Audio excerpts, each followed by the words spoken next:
በአንድ ችግር ውስጥ ብዙ መውጫ ገር ነገሮች አሉ እያለ ነው አላህ። እንትን አትበለው፣ አይንህን አትጨፍን፣ እዛ ችግር ላይ ብቻ አትቆም ነው። ፈኢነ መዐል ዑስሪ ዩስራ። ይሄ ምን ይፈልጋል? በአላህ ላይ መተማመን ይፈልጋል።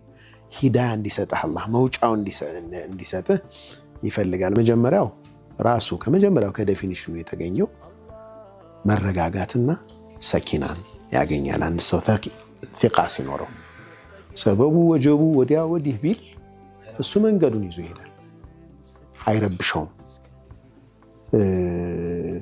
ምንድነው የስነ ልቦና ባለሙያዎች የሚሉት ነገር አለ። ከሚከሰተው በላይ የኛ ምላሽ አይደለም በጣም ያጠቃው። 90% የኛ ሪአክሽን ነው የሚጎዳ ከተከሰተው ነገር በላይ እኛ የሚኖረን ምላሽ የሰጠነው ምላሽ። አሁን ስለሚከሰተው ነገር አንተ ምላሽ ስቴብል ከሆነ ተቋቁመህ ነው የምትወጣው። ይሄ አንድ ነው። ሁለተኛው ቀደርን ከመሟገት ነፃ ያወጣል። ለምን ሙናዛዓተል ቀደር እንዴት አላህ እንዲህ ያደረገ እንደዛ ስላልክ የሚቀየር ነገር የለም ያ ሐቢቢ አይደል እኮ የለም። ሁኔታዎቹ አላህ በሻው መንገድ ይሄዳሉ።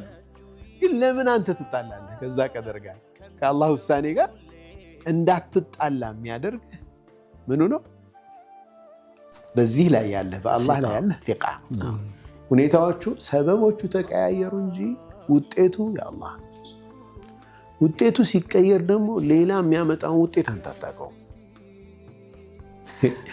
በጣም ሾርት ሳይትድ ስለሆነ ነው ባይዘው በጣም እዚህ በዙሪያችን ያለው ነው የምናየው እንጂ አለፍ ብሎ ማየት ይጠይቃል። ይህንን ይሰጠናል ማለት ነው ቲቃ።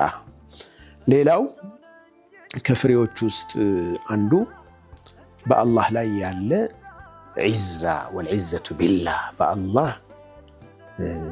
ኩራት ዓዚዝ ትሆናለህ። አሸናፊነት ስሜትህ አላህን ይዘህ ኮንፊደንስ ይኖራል ማለት ነው። አትሰበርም፣ ሞራልህ አይደቅም። አሁን እኮ በቃ ስብር እያልን እኮ ነው ችግር የሆነው አይደል? እያንዳንዱ ነገር ይሰብረናል። እንደዛ እንዳንሆን የሚያደርገን እሱ ነው። አራተኛውና የመጨረሻው ወደፊት እንድትገሰግስ አቅም ይሰጣል፣ ኢቅዳም ይሰጣል፣ ጉልበት ይሰጣል። ወደኋላ አትሸሽም፣ መንገድህ ይዘህ ትቀጥላለህ። ሸብረክ አትልም። ሸጃዓ ጀግንነትና ወደፊት መሄድን ይሰጣል። የመጨረሻው ማጠቃለያ